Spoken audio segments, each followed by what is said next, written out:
alongside Jamaica Magazine. Encouraging the information flow, sharing the news and views you need to know.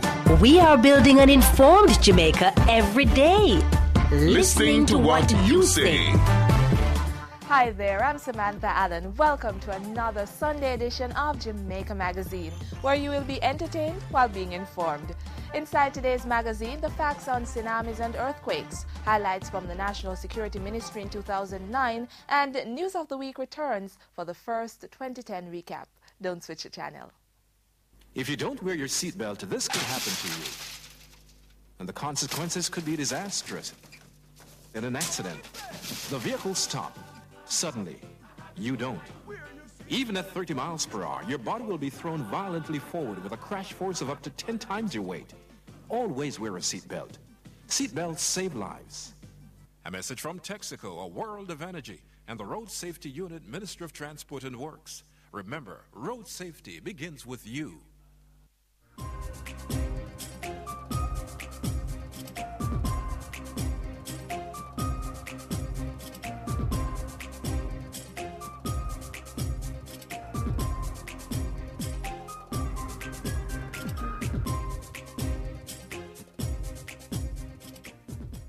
The world has been watching the terrifying effects of the earthquake that created catastrophe in Haiti.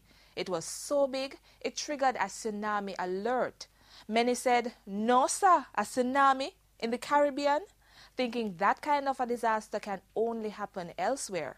But tsunamis have no geographic restrictions and no season to strike. Coming up, tsunamis and earthquakes and what you need to know.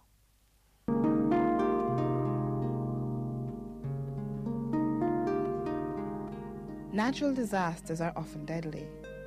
They can cause havoc by severely damaging property, causing loss of lives, and generally disrupting the equilibrium of any society.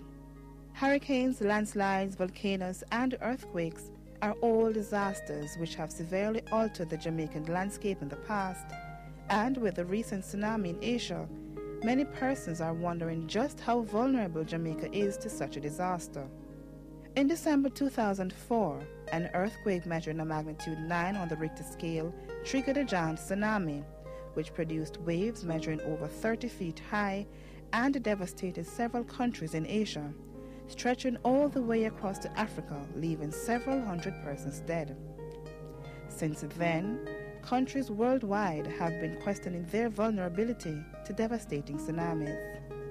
A tsunami is a series of waves generated in a body of water by an impulsive disturbance that vertically displaces the water column. They are sometimes referred to as tidal waves because as they approach land, they take on the characteristics of a violent tide rather than the sort of cresting waves that are formed by wind action upon the ocean. The waves may come immediately after each other or even an hour apart in the same tsunami. Tsunamis may be triggered by several things, such as landslides, explosions, oceanic impacts of large meteorites, volcanic eruptions, but mostly by earthquakes. Less than a week before the earthquake devastated Haiti, head of the Earthquake Unit and research fellow at the University of the West Indies, Mona, Dr. Lyndon Brown, warned of the possibility of an earthquake-generated tsunami hitting Jamaica.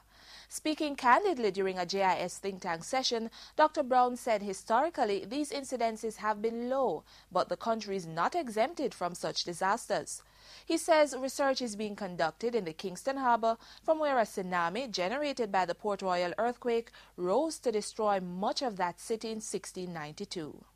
Based on research and based on evidence that we have identified, the likelihood of a tsunami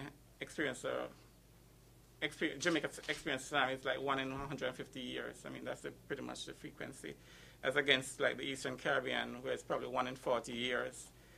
In Virgin Islands, Puerto Rico, it's probably 1 in every 14 years.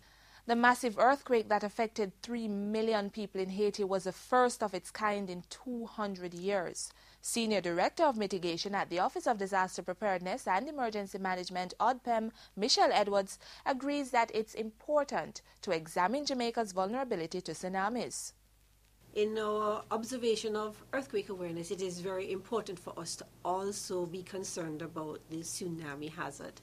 Now, tsunamis are generated from earthquake waves or landslides that are underwater, and they travel at very, very, very fast speeds. I think could be in the region of 450 to 600. There are at least 3 different types of tsunamis. Local tsunamis, which are generated from falls from a particular island literally at your doorstep, and there is very little warning. Regional tsunamis are from sources less than 1,000 kilometers away, and tele-tsunamis, which are generated by sources more than 1,000 kilometers away. However, tsunamis are not the only effects of an earthquake. There are other secondary effects such as liquefaction, sand blows, settlement, and even fires have been started as a result of earthquakes. So even though Jamaicans are not at risk of a tsunami, they are still encouraged to adopt good building practices to withstand a major earthquake. Build strong houses. Choose carefully where you are going to build. Do not build on active faults. Do not build in areas that are prone to landslides, as earthquakes can cause land slippage. Do not build too close to the sea. If you have already built the house, take steps to secure the contents. Secure furniture and other fixtures in the home, office, or school. Do not put heavy objects on top of cupboards. Secure refrigerators and other large appliances with straps. Secure gas cylinders, as they can overturn, rupturing the gas lines and cause a fire. Always ensure that the exits of your house won't be blocked by any falling objects. Secure all loose objects. Secure water tanks adequately. During the earthquake, it is always wise to stay calm.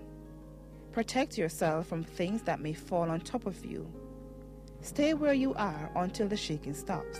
So, if you are inside, stay there. Stand in the door frame or crawl under a table. And if you are outside, stay away from objects that could harm you, such as trees that could topple over, buildings, telephone poles, or electric lines. Stay away from windows, as these may break and injure you. Do not take elevators or anything that uses electricity during an earthquake.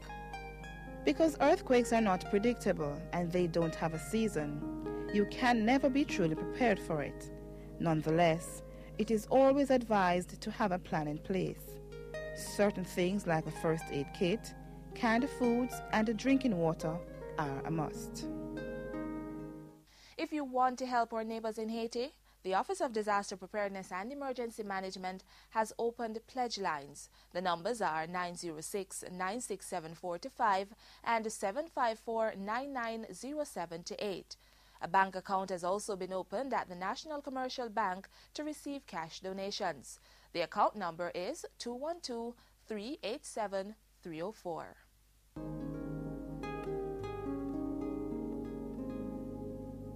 Now that you know more about what to do during an earthquake, time to catch up on the groundbreaking matters in recent days here in Jamaica.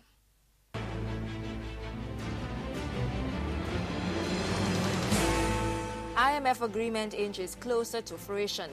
Debt exchange program put to government bondholders. Jamaica takes lead in regional response to Haitian crisis, and wind and solar energy study coming. Hi there, I'm Simone Wolf with your news of the week.